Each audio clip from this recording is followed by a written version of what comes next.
Alex, yes డిపార్ట్మెంట్లో నాకంటే నువ్వు సీనియర్వి అయినప్పటికీ నీతో పాటు చదువుకున్న నీ ఫ్రెండ్ని కాబట్టి నీకు సలహా ఇవ్వచ్చా? డామ్ ఇట్, ఆ హక్కు నీకు ఎప్పుడు ఉందిరా? నాగభూషణం చాలా డేంజరస్ ఫెలో. వాడితో నువ్వు ఎంతగా విరోధం పెంచుకోవడం నాకు భయంగా ఉంది. శ్రీను, భయం అనే మాట పోలీస్ వాడి డిక్షనరీలో ఉండనే కూడదు.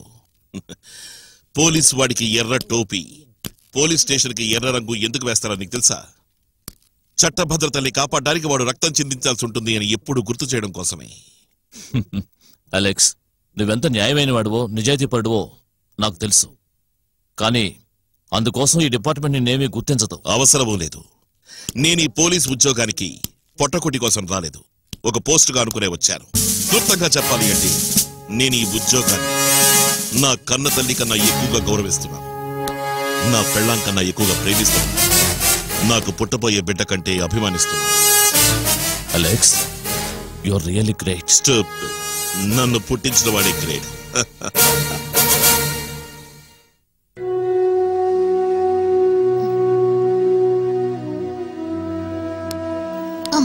ఈ రోజు రాత్రిలోపు డెలివరీ అవుతుంది. ఎవరో ఒకరు కూడా ఉండండి. డాక్టర్, ఈవిడ మేరీ మాత, మా అక్కయ్య, ఊరి నుంచి వచ్చారు. ఈవిడ షీలాకి తోడుగా ఉంటారు. డాక్టర్, మా ఆవిడ చాలా భయపడుతుంది, దయచేసి ఒకసారి వస్తారా? ఎందుకు భయపడుతున్నారు? ఏం లేదు డాక్టర్, ఇంతకు ముందు ప్రసవించినప్పుడు 3 సార్లు బిడ్డలు పుట్టిపోయారు. 4వ సారి కూడా అలా అవుతుందేమో భయపడుతుంది. తొందరగా రండి డాక్టర్. సరే పదండి. రండి.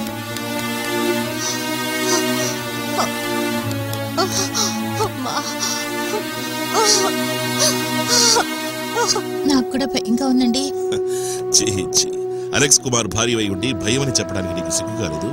అవునరా, నువ్వు అంటావు. ఒక్కొక్క ప్రసవంలోనూ పిల్లలు మాత్రమే పుట్టడం లేదు, ఒక తల్లి మరుజన్మెత్తుతుంది. ఏమండి, మీరు నాతోనే ఉండాలి.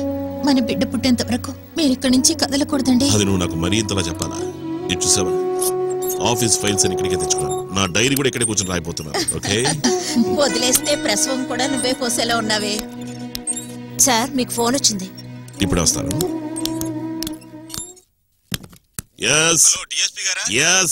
డిఎస్పీ. అక్కయ్యపాలెం చివరన పెద్ద బంగ్లా దగ్గర ఇద్దరు సారా వ్యాపారస్తుల మధ్య పెద్ద గొడవ జరుగుతుందని కబురు తెలిసింది సార్. అలాగా, సరే నేను ఇప్పుడే బయలుదేరి వెళ్తాను. సారీ షీలా, ఒక అర్జెంట్ పని, నేను తప్పకుండా వెళ్ళాలి. ఎంత త్వరగా రావడం కుదిరితే అంత తొందరగా వస్తాను. ఓకే? ఏమిటి బాబు, కూడానే ఉంటానని చెప్పావు. ఏం బాబు, నువ్వు వెళ్లే తీరాలా? నువ్వు ఉన్నావు కదా అక్కయ్య. షీలా, నేను ఇప్పుడు వెళ్తున్నానే కానీ నా మనసు ఇప్పుడు నీ దగ్గరే ఉంటుంది. వస్తాను.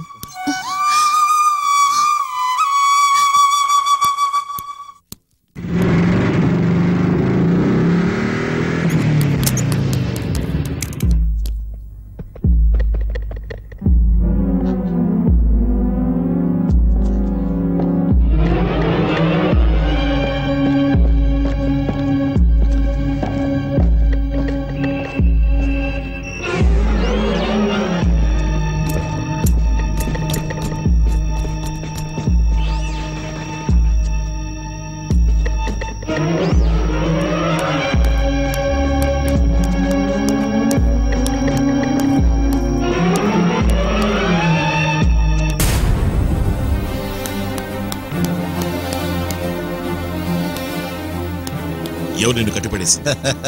నా మనుషులే. నీ మనుషులా? అవును, నిన్ను ఇక్కడికి రప్పించడానికి. భగవంతుడే అనుకున్నా కూడా నన్ను కట్టిపడేయలేడలా. డిఎస్పీ రా. అదంతా నీ స్టేషన్ లో, ఇది నా కోట్రా. ఇక్కడ నేనే డిఎస్పీ.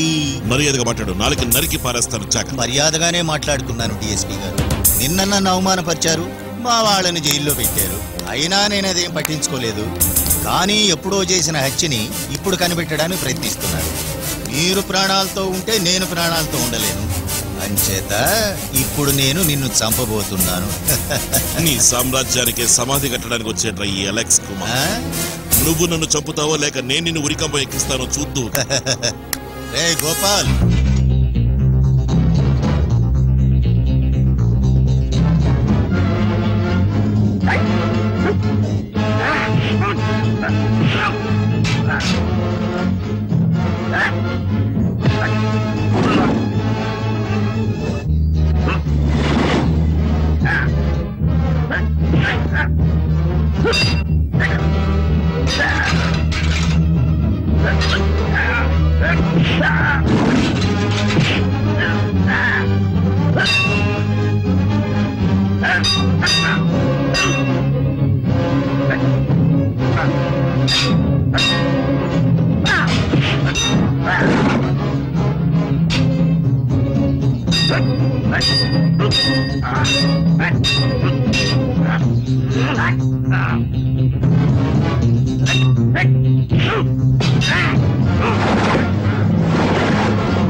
ఇంకో జన్మెత్తైనా సరే నిన్ను చంపకుండా వదిలిపెట్ట.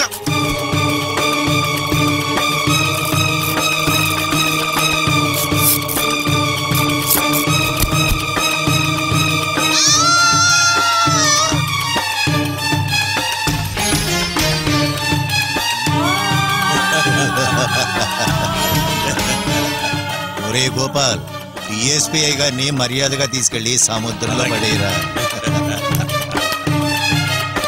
డాక్టర్, కవల పిల్లలమ్మా, ఇద్దరు మగపిల్లలే. చాలా సంతోషం. షీలా బాగుందా? లేదమ్మా, ఎంతో ప్రయత్నించి చూసాం, ఆవిడ చనిపోయారు. Sheela! Mister Ramalingam, I'm so sorry. ఈ బిడ్డ కూడా చనిపోయాడు.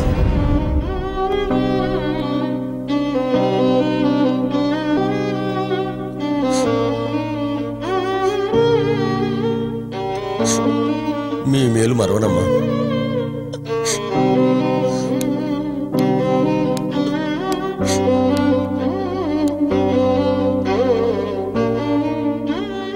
పద్మా, పద్మా, బాబుని చూడు.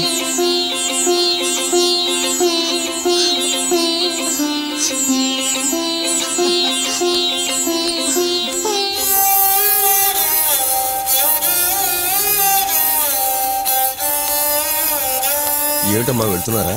అవునయ్యా, ఊరికి బయలుదేరుతున్నాను. మీరిచ్చిన బాబుని పద్మ పక్కలో పడుకోబెట్టాను. ఆమె కన్న బిడ్డే అనుకుని సంతోషంగా నవ్వుతుందమ్మా. నేను కష్టపడి జీవితాన్ని సాగిస్తున్నాను.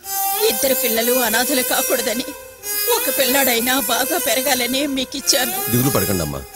ఈ బాబు పెంపకానికి కూడా నెలవారీ డబ్బు నేను పంపిస్తానమ్మా.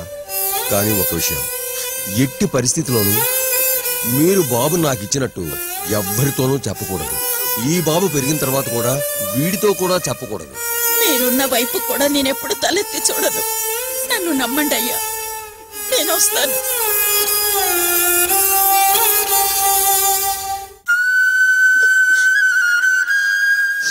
జాన్ పుట్టి ఈ రోజుకి 25 సంవత్సరాలైందన్నయ్య. జాన్ కోసం వాళ్ళ నాన్న అలెక్స్ కుమార్ ఉంచిన ఆస్తి ఈ డైరీ మాత్రమే. ఈ డైరీలో అతని కట్టుబాట్లు, అలవాట్లు ఒక్కటి వదలకుండా రాసించాడు. అప్పుడైతే అలెక్స్ కుమార్ చనిపోయిన రోజు ఈ రోజే కదా? అవునన్నయ్య, 25 సంవత్సరాలకు ముందు ఇదే రోజున 2 ప్రాణాలు పోయాయి. 2 ప్రాణాలు పుట్టాయి. ఒకడిక్కడ పెరుగుతున్నాడు, పుట్టినరోజు అయినా ఇంటికి కూడా రాలేదు. ఇంకొక బిడ్డ ఆ పుణ్యాత్ముడు రామలింగం గారింట్లో గారాపంగా పెరుగుతున్నాడు. వాడికి ఈ రోజే పుట్టినరోజు.